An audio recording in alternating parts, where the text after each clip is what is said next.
Something extraordinary is unfolding right now in the global financial system, and almost no one in mainstream Western financial media is talking about it. The event itself is simple to describe, but the implications are massive.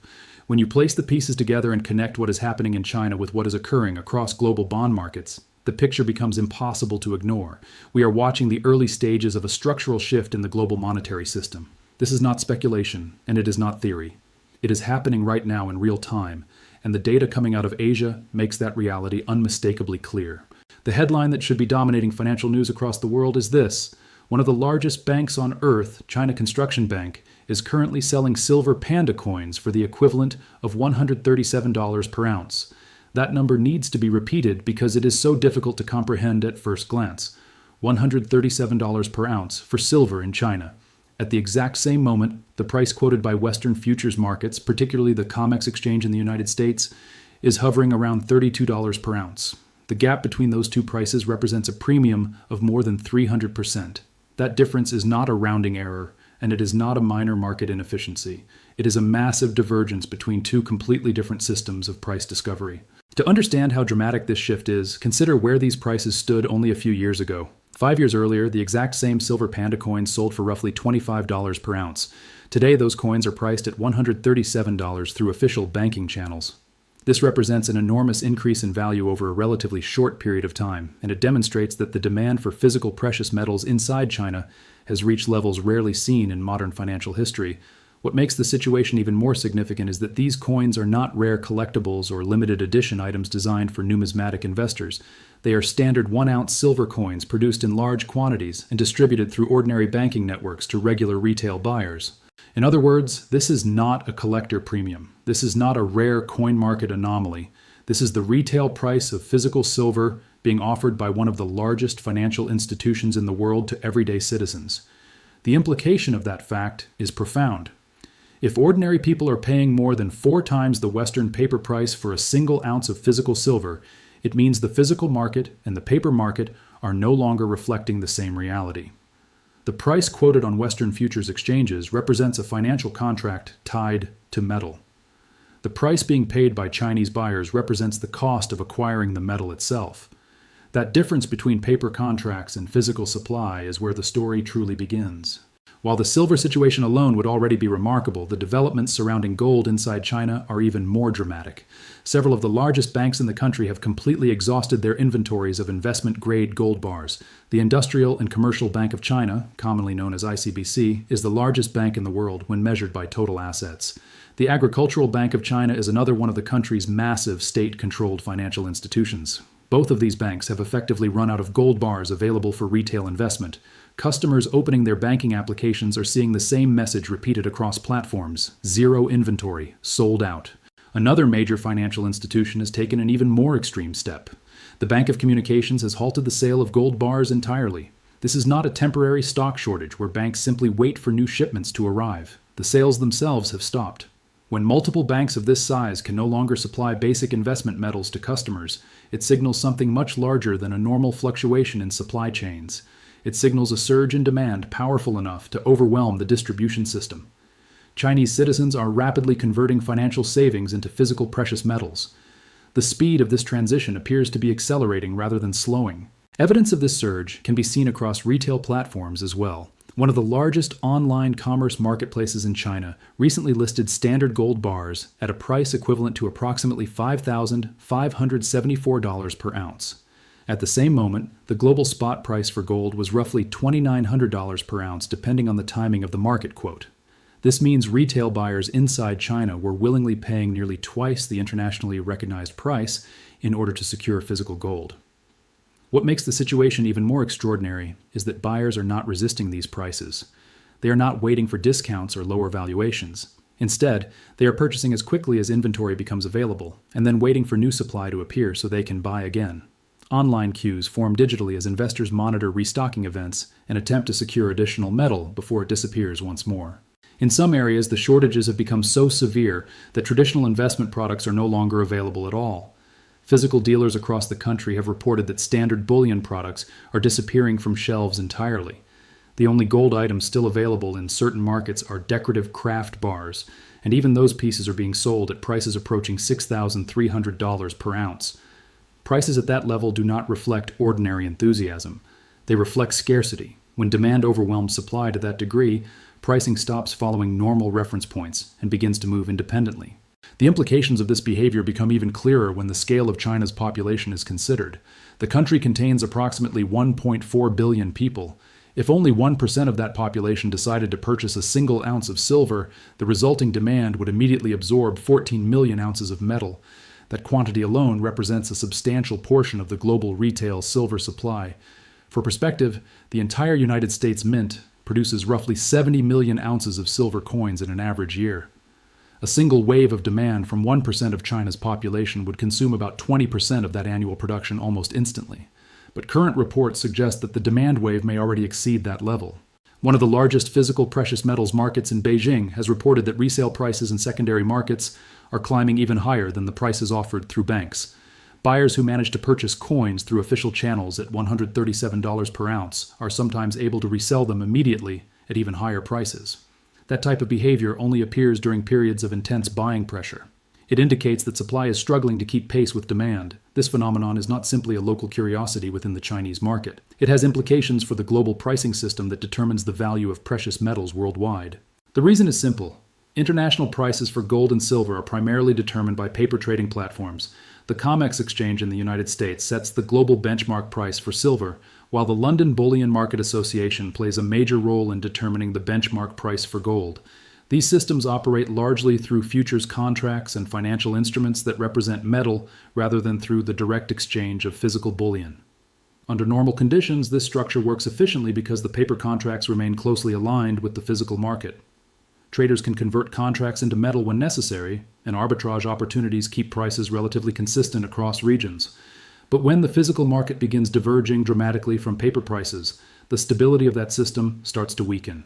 The key question becomes unavoidable. What happens when real buyers purchasing real metal are willing to pay several 100% more than the price established by paper markets? At what point does the physical market begin defining the true value of precious metals rather than the futures exchanges that traditionally control price discovery? That question is no longer theoretical. It is unfolding in real time. The situation becomes even more significant when these developments in China are viewed alongside another powerful shift happening across the global financial system. At the same time that Chinese citizens are rushing to acquire physical gold and silver, government bond markets around the world have begun moving in a direction that has rarely been seen before. The movements have not been isolated to a single country or region. Instead, the shift has occurred simultaneously across nearly every major economy on Earth. During the recent period of market activity, government bond yields surged everywhere at the same time, not just in one or two places, but across the United States, Europe, Japan, Australia, and other developed economies. In financial history, this type of synchronized move across the global bond market is extremely unusual. Government bonds are normally considered the safest assets available, and investors typically move money between them depending on economic conditions. When yields rise in one region, they often fall somewhere else as capital flows toward perceived safety. This time, that pattern did not occur. Every major bond market moved upward together. In the United States, the yield on the 10-year Treasury climbed to roughly 4.1%. The 30-year Treasury yield moved even higher, approaching 4.76%. Across the Atlantic, European bond markets experienced similar moves. Spain's 2-year yield surged above 2.6%. Germany's 10-year yield pushed toward 2.8%. France moved beyond 3.4%. Japan, a country that spent decades maintaining extremely low interest rates, suddenly saw its government bond yield rise above 2%. Even Australia's 10-year government bond climbed to around 4.8%. When viewed together, these numbers reveal something remarkable. Every major government was suddenly being forced to pay more in order to borrow money. That shift may sound technical, but the consequences are enormous. Rising bond yields are not simply a statistic on a financial chart. They represent the cost of debt for the entire global economy. When yields move higher, governments must spend more money on interest payments. Mortgage rates rise. Corporate borrowing becomes more expensive. Stock valuations come under pressure. The entire financial system begins adjusting to a higher cost of capital. This is why bond markets are often described as the foundation of the modern financial structure. If the cost of borrowing increases significantly, it affects everything built on top of that foundation.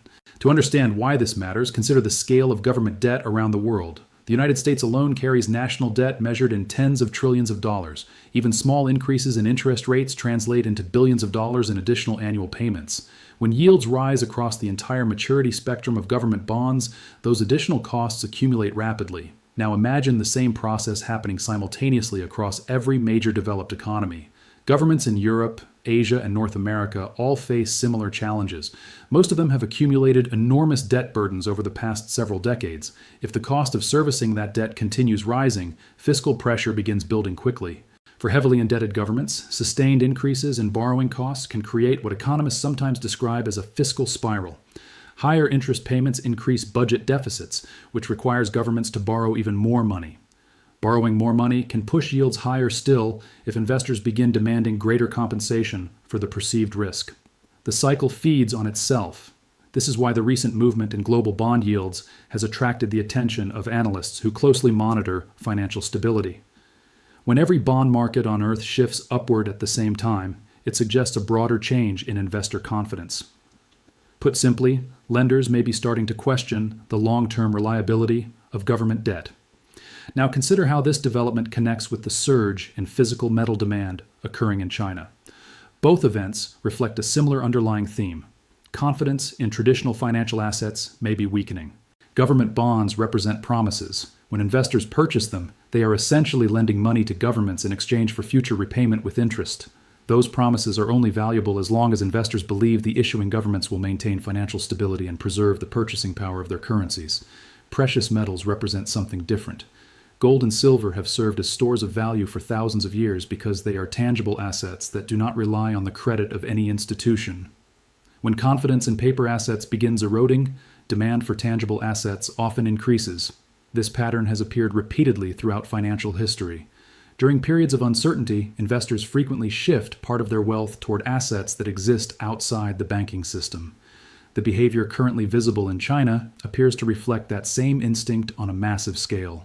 Citizens observing economic pressures around them are choosing to convert portions of their savings into physical metal. They are not waiting for official narratives to explain what is happening. They are acting based on their own perception of risk. At the same time, global bond markets are signaling that lenders may be reassessing the safety of government debt. Both signals point in the same direction, a decline in trust toward financial promises. The connection becomes even clearer when geopolitical factors are considered. Around the world, governments are facing growing financial obligations. Military spending has increased in several regions as geopolitical tensions rise. Large-scale infrastructure programs require additional funding. Social support systems continue expanding in response to economic pressures. All of these commitments require financing. When governments need to borrow more money at the exact moment investors are demanding higher yields, the strain on the system becomes more visible. Historically, financial crises rarely begin with dramatic headlines. Instead, they often start quietly as subtle changes in market behavior. Investors begin adjusting portfolios. Capital flows shift gradually. Data begins moving in unusual directions long before the broader public becomes aware of the underlying trend.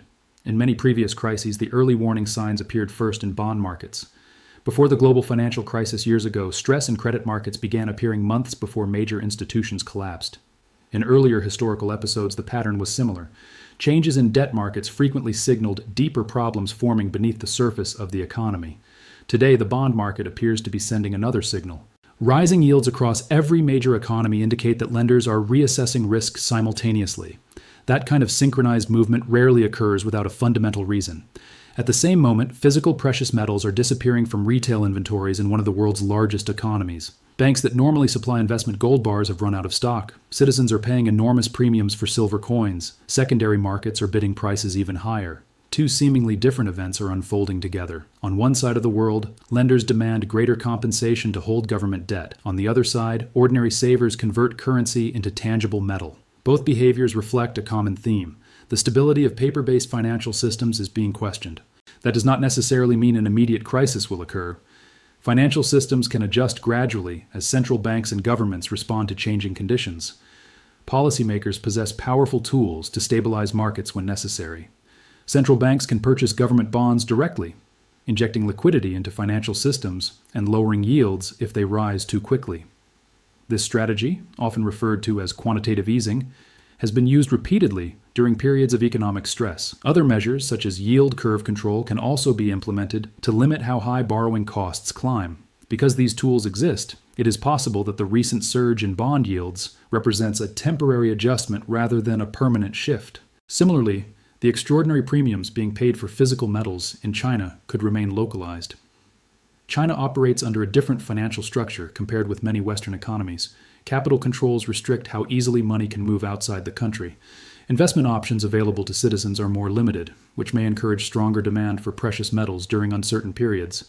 If that explanation proves correct, the pricing gap between Chinese retail markets and Western futures exchanges could persist without forcing a global repricing of metals. However, there is another possibility. History shows that when physical demand becomes strong enough, it eventually influences the paper markets that attempt to set global prices. Futures exchanges function smoothly only as long as the supply of deliverable metal remains adequate. If demand for physical delivery rises significantly while inventories shrink, the gap between paper prices and real-world prices becomes harder to maintain. The developments currently visible in China may represent the early stage of such a process. For now, the divergence remains striking. Silver quoted in Western futures markets trades around $32 per ounce, yet Chinese buyers are willingly paying more than 4 times that amount for the same metal in physical form. Two prices for the same asset cannot remain separated forever. Eventually, one market must adjust toward the other. Which market moves first remains the central question. And the answer to that question could reshape the global financial landscape in ways few people currently expect. When two completely different prices exist for the same asset, history shows that the gap eventually closes. The only uncertainty is which side moves first. Either the physical price falls toward the paper price, or the paper price rises toward the physical market. What makes the present situation so unusual is the size of the gap and the speed with which it has appeared. A difference of a few percent can persist for long periods. A difference measured in multiples of the underlying price rarely lasts forever. Across the global precious metals industry, subtle signs are beginning to appear that supply conditions are tightening. Several bullion dealers around the world have reported difficulty obtaining additional silver inventory. Some mints have paused sales of certain products because demand exceeded the metal available for immediate delivery. Online bullion platforms have occasionally displayed delayed shipping times as orders accumulate faster than stock can be replenished. These patterns have appeared before. During periods of financial stress, physical precious metals often become difficult to acquire even when paper prices remain relatively stable. The pandemic-era panic several years earlier provided an example.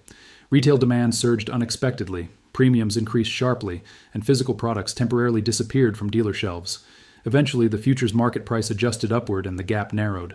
That historical pattern suggests that physical demand can exert pressure on paper pricing systems when the imbalance becomes strong enough. Another factor contributing to the current environment is the steady accumulation of gold by central banks. Over the past several years, many national monetary authorities have increased their gold reserves.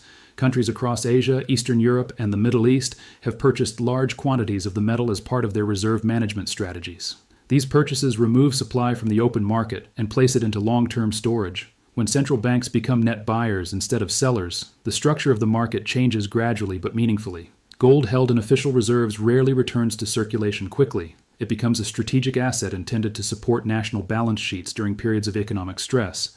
Silver markets are also influenced by industrial demand. Silver is used in electronics, solar panels, and a wide range of advanced technologies. As industries expand production in these sectors, the need for silver increases. Unlike gold, which is often recycled efficiently, a significant portion of silver used in manufacturing becomes difficult to recover economically. This combination of industrial consumption and investment demand can tighten supply conditions over time.